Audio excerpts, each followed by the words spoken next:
ये जो क्वेश्चन आपको दिखाई दे रहा है ना, ये क्वेश्चन कक्षा 10 का है। अध्याय हमारी 2 है जिसका नाम है बहुपद, जिसको इंग्लिश में बोलते हैं पॉलिनोमियल। उसका क्वेश्चन है ये। और इस क्वेश्चन से पहले अपनों ने बहुत सारे इंपॉर्टेंट क्वेश्चन पढ़ चुके हैं अपन। और उससे भी पहले अपनों ने बहुपद के बारे में, जैसे बहुपद के शून्य क्या जाए तो शून्य किससे निकालना है, जैसे श्रीधराचार्य सूत्र से।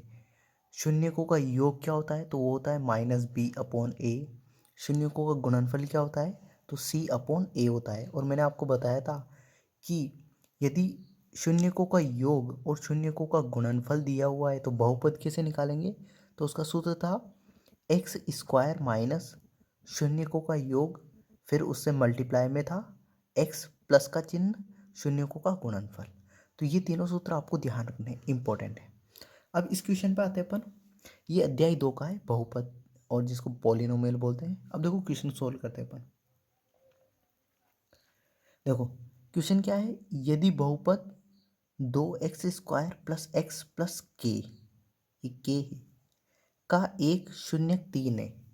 अब देखो पहले से अपनों को बता दिया है कि एक शून्य क्या है, 3 है। तो के का मान ज्ञात करना है। अब शून्य ऐसे मान होते हैं, ध्यान रखो। देखो ये है अपना बहुपद 2x² प्लस x प्लस के।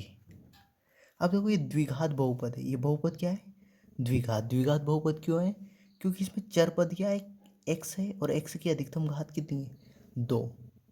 x की अधिकतम घात 2 है, तो ये कौन सा बहुपद है, द्विघात बहुपद।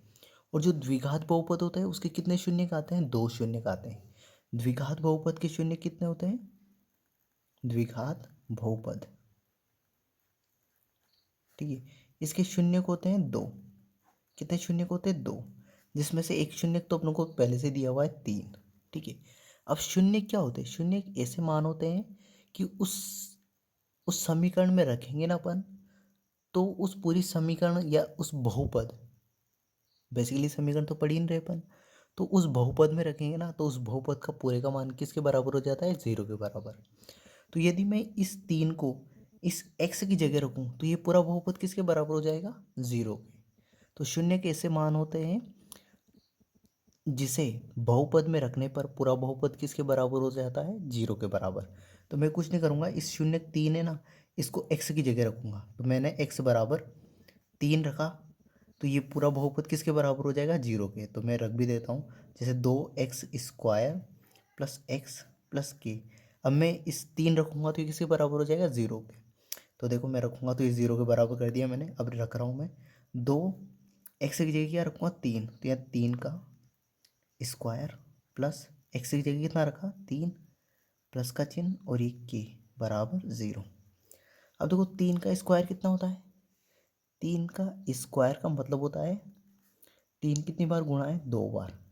3 को 3 से गुणा करूँगा तो कितना आ जाएगा, 9। तो यहाँ लिख रहा हूँ मैं 2 गुणा 9 प्लस 3 प्लस के बराबर 0। 9 को 2 से गुणा करूँगा तो कितना हो जाएंगे, 18, प्लस का चिन्ह 3 प्लस के बराबर 0। 18 में 3 जोड़े तो कितने हो गए, 18 के बाद 19, 20, 21, 21 प्लस के बराबर 0। अब देखो मुझे के का मान चाहिए। ये 21 किसके, प्लस के। इसके आगे कोई चिन्ह दिखाई नहीं दे रहा, तो किसका चिन्ह है, प्लस का। तो 21 को मैं इधर ले जाऊंगा बराबर की दूसरी साइड, तो किसके हो जाएंगे, माइनस के। तो के बराबर आ जाएगा -21। तो के का मान कितना आ गया मेरा, -21। और मुझे क्या निकालना था, के का मान ही निकालना था। तो के का मान कौन सा हो जाएगा, option number D. Important question है बहुत ज़्यादा, ऐसा क्वेश्चन एग्जाम में आता है, इस वजह से ये क्वेश्चन इंपॉर्टेंट बन जाता है। तो ध्यान रखो, अच्छा क्वेश्चन है, एक बार और रिपीट कर लेते हैं इसको। देखो एक द्विघात बहुपद दिया हुआ है अपनों को ये, और इसका एक शून्य दिया हुआ है अपनों को, और एक के का मान निकालना है। तो शून्य के ऐसे मान होते हैं जिसे बहुपद में रखने पर पूरा बहुपद किसके बराबर हो जाता है, 0 के बराबर। अब देखो x की घात 2 था, तो इसके शून्य 2 आएंगे, तो एक शून्य पहले से दिया हुआ था अपनों को, तो उसको अपनों ने रख दिया और 0 के बराबर कर दिया। तो x की जगह कितना रखा, 3। बस यहाँ पे सोल्व किया इसको, तो के का मान निकाल लिया। के का मान कितना है, -21, जो कि ऑप्शन नंबर डी में था। ठीक है। तो आई होप ये पूरा क्वेश्चन आपको समझ में आ गया होगा और ये वीडियो आपको पसंद आया होगा। तो इस वीडियो के लिए इतनी, अगले वीडियो में मिलते हैं। Thank you.